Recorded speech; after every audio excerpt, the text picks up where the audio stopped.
भगवान जब अपने धाम को चले गए तो यह धर्म किसकी शरण में गया?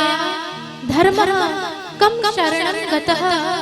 इस प्रकार उन्होंने कुल 6 प्रश्न किए।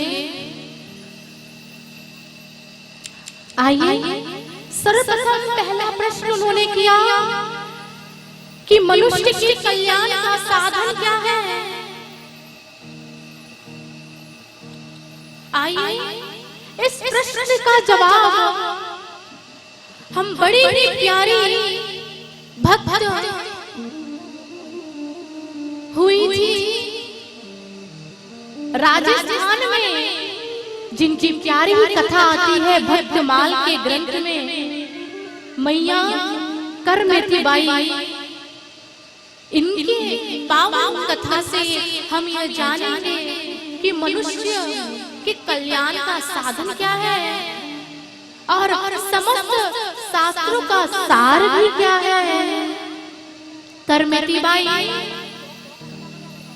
वो राजस्थान की रहने वाली जयपुर में एक खंडेवा गांव पड़ता है, वहां पर करमेती बाई वहां रहती थी।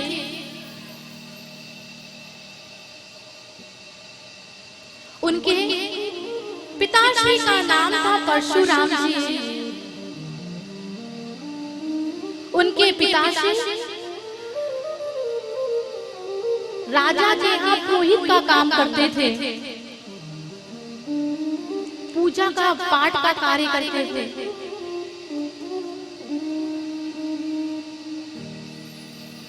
परशुराम जी अपने घर में श्रीमद् भागवत का पाठ किया करते।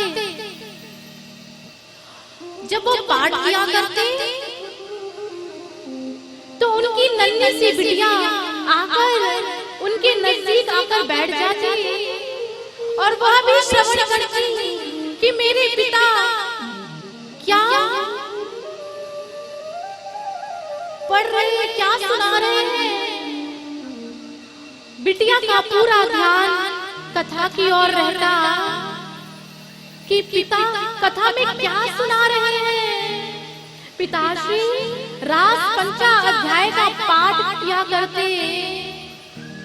करमेती बाई नन्ही सी रास पंचा अध्याय महाराज की कथा को श्रवण कर करके वो अपने आप को गोपी समझने लगी और मन ही मन विचार करने लगी, मैं भी तो कभी ना कभी उस कृष्ण की गोपी रही होंगी। और करमेती बाई अपने आप को गोपी मानने लगी। और कहते हैं ना, बाल अवस्था में हम अपने बच्चे को जैसे संस्कार देंगे, हमारा बच्चा उसी वैसे ही संस्कार लेकर वह बड़ा होगा। बाल अवस्था में उसे अच्छे संस्कार मिलेंगे, उसे हनुमान चालीसा को वो पढ़ेगा, मंदिर जाएगा, महादेव जी को जल अर्पण करेगा, तो क्या होगा, उसकी मति सुंदर होगी, वो दुराचारी नहीं बनेगा। वो बड़ा होकर आपको तीर्थों में भ्रमण कराएगा। अगर आपने बाल्यावस्था में उसकी उंगली पकड़कर अगर आप उसे मंदिर लेकर गए हैं, तो वृद्धावस्था में वो आपको तीर्थों में अवश्य लेकर जाएगा, प्रभु की कथा में अवश्य लेकर जाएगा। मगर कब लेकर जाएगा? जब आप बाल अवस्था में आप उसको ऐसे संस्कार देंगे। मगर हम उसे वैसे संस्कार ना दें और फिर विचार करें कि बुढ़ापे में वो हमारी सेवा करे, तब तो ऐसा नहीं होगा। हम जैसे संस्कार देंगे, हमारा पुत्र उसी संस्कार, उसी आचरण को धारण करेगा। इसीलिए संत महात्मा ऋषिगण कहते हैं, अगर आप चाहते हैं कि आपका पुत्र धार्मिक हो, आपका पुत्र के हृदय में मानवता हो, तो उसे अच्छे संस्कार दें हम, प्रभु से हम उसे जोड़े। तो आज करमती बाई वो ईश्वर की कथा सुन सुनकर वो उसके हृदय में भगवान के प्रति श्रद्धा, भक्ति, विश्वास उत्पन्न हो उठा। वो अपने आप को प्रभु की गोपी समझने लगी और इस प्रकार हे कृष्ण, हे कृष्ण, हे कृष्ण वो प्रभु का नाम लिया करती बड़े प्रेम के साथ, बड़े प्रेम के साथ। उस समय राजस्थान में उस समय बाल विवाह हुआ करते थे। नन्ही सी करमती बाई का बाल विवाह हो गया और करमती बाई को तो कुछ पता ही नहीं कि क्या हुआ, उसका बाल विवाह कर दिया गया। करमती बाई बड़ी होने लगी। मैया ने करमती बाई से कहा, बिटिया अब तुम्हारे गौने का समय निकट आने वाला है, थोड़ा घर के काम काज भी सीख लो, रोटी बनाना सीख लो, ससुराल में काम आएगा तुम्हारे। इस प्रकार कहा तो करमती बाई कहती है, मैया किस दूल्हे से मेरा विवाह कर दिया है, किससे मेरा विवाह कर दिया है? अरे मेरा पति, मेरा दुल्हा तो वह गोविंद है। माँ ऐसे वर को क्या करूं जो जन्मे और मर जाए, वर वरु में गिरधर लाल को जो जुड़ लो अमर है जाए, जो जुड़ लो अमर है जाए। माँ तूने मुझे मेरा विवाह किसके साथ कर दिया है? अरे मेरा पति, मेरा दुल्हा तो वो गोपाल है, मैंने तो ऐसे वर को वरा है, मैंने तो ऐसी चूड़ी पहनी है जो कबहू न टूटे, मैंने तो ऐसे सुहाग की बिलिया लगाई है जो कभी नहीं मिटेगी। माँ मेरा पति तो केवल एकमात्र गिरधर है, वो कन्हैया है। माँ को लगा क्या बोल रही है, अरे ऐसे ही बोल रही है। माँ समझ नहीं सकी, करमती बाई के मन उसके हृदय के प्रेम को नहीं समझ सकी और कहकर चली गई, बिटिया घर के काम काज सीख ले, यही काम आएंगे, यही काम आएंगे। अब वो दिन वो घड़ी आने वाली है। माँ ने करमती बाई से कहा कि बिटिया कल तेरे गौने का समय है, तेरे घर वाले तुझे लेने को आएंगे। इस प्रकार कहा। जब इतना सुना कि मुझे मैं कल कहीं और चली जाऊंगी, करमती बाई रात्रि के समय वो सोई नहीं, रात्रि हो गई, विचार कर रही है कि मैं क्या करूं, कहां जाऊं। अगर मैंने यूं ही मैं कक्ष में बैठी बैठी रही तो प्रातः काल हो जाएगा और मुझे कोई और लेकर चला जाएगा। ये कैसे हो सकता है? मेरे मन मेरे तन में तो केवल श्याम बसे हैं, केवल श्याम बसे हैं। मैं कहां जाऊं? करमती बाई विचार करती है। रात्रि का समय है, मैं तो कभी अकेले घर से बाहर नहीं गई, मैं कैसे जाऊंगी वृंदावन की ओर? मुझे तो मार्ग, मुझे तो रास्ता भी नहीं पता, मैं कैसे जाऊंगी? फिर मन ही मन यह विचार किया, अगर मैं नहीं गई तो कल अनर्थ हो जाएगा, चाहे मुझे कोई हिंसक जानवर खा जाए, पर मैं तो चलूंगी अपने गिरधर के पास। ये विश्वास के साथ करमती बाई घर से बाहर निकलती है। रात्रि के समय, मध्य रात्रि के समय करमती बाई चल पड़ी। मन में एक विश्वास है, मार्ग तो नहीं पता पर भगवान पर विश्वास है, तो वो मुझे रास्ता अवश्य बताएंगे, अवश्य अपनी ओर लेकर आएंगे, अवश्य लेकर आएंगे। यहाँ प्रातः काल सवेरा होता है।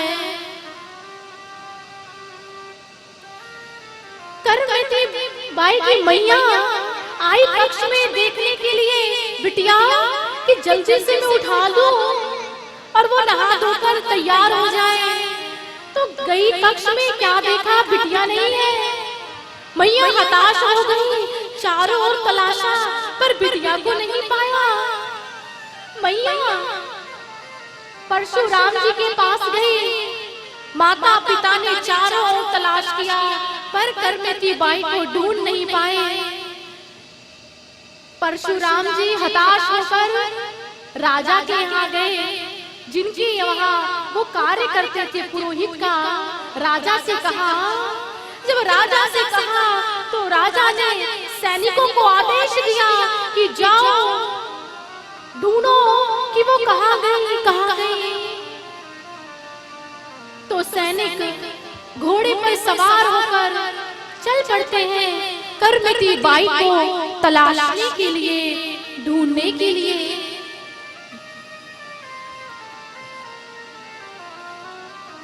जब सैनिक चल पड़े, घोड़े दौड़ रहे हैं, तो घोड़े की टापों की आवाज करमती बाई को सुनाई पड़ी। करमती बाई भयभीत हो गई, लगता है मुझे राजा के सैनिक लेने आए हैं। अब मैं क्या करूं, कहां जाऊं, ऐसा ना हो ये मुझे पकड़ ले। तो करमती बाई ने देखा कि एक मरा हुआ ऊंट पड़ा था। मरा हुआ ऊंट, पता नहीं कितने दिन से मरा पड़ा था। सियार भेड़ों ने उसे खा के खोखला कर दिया था। उसमें से बड़ी दुर्गंध आ रही थी। करमती बाई उस दुर्गंध मरे हुए ऊंट के पेट में जाकर छिप जाती है, जिसे हिंसक जानवरों ने खाकर खोखला कर दिया था। उस ऊंट के गर्भ में, पेट में वो जाकर छिप गई। सैनिक लोग चारों ओर उन्होंने तलाशा पर करमती बाई को नहीं पाए। करमती बाई उस मरे हुए ऊंट के पेट में 3 दिन तक वहां बैठी रही। 3 दिन तक सैनिक ढूंढते ढूंढते परेशान हो गए और वो लौट जाते हैं। लौट गए। करमती बाई ने देखा कि सैनिक जा रहे हैं। तो करमती बाई उस ऊंट के गर्भ से, पेट से बाहर आती है। और देखिए तो सही, करमती बाई उस ऊंट के पेट से बाहर आई। मन में एक ही आकांक्षा कि गिरधर का दर्शन, वृंदावन धाम, वृंदावन धाम, कि प्रभु के पास जाना है। जो ही वो बाहर आती है तो क्या देखती है कि मार्ग से साधु संत महात्माओं की मंडली जा रही है। बड़े प्रेम और आनंद के साथ वह प्रभु को के नाम का उच्चारण कर रहे हैं, प्रभु का नाम ले रहे हैं। श्रीमन नारायण नारायण नारायण, श्रीमन नारायण नारायण नारायण, श्रीमन नारायण नारायण नारायण, श्रीमन नारायण नारायण नारायण, भजमन नारायण नारायण नारायण, भजमन नारायण नारायण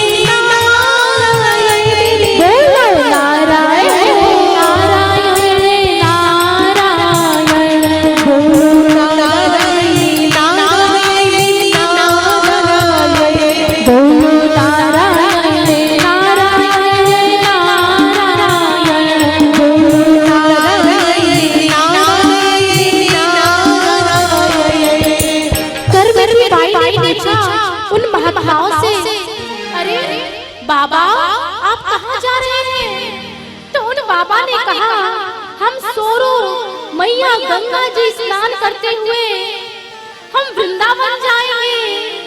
जब इतना सुना तो करमती बाई प्रसन्न हो गई। अरे मैं भी तो अपने घर से वृंदावन जाने के लिए निकली हूँ। और कन्हैया ने मार्ग दिखा दिया, रास्ता दिखा दिया, अपने भक्तों को भेज दिया। और इस प्रकार करमती बाई उन साधु संत महात्माओं के संग सोरो गंगा जी में स्नान किया। और वहीं पर गंगा जी में स्नान करते हुए जो उनके पास आभूषण थे उन आभूषणों का दान कर दिया कि अगर ये स्वर्ण के आभूषण मेरे पास होंगे तो चोरों का डर होगा, और जब चोरों का डर होगा तो मैं भगवान का नाम नहीं ले पाऊंगी। आनंद के साथ स्नान करके आभूषणों का दान कर दिया और वहां से वह वृंदावन की ओर चल पड़ी।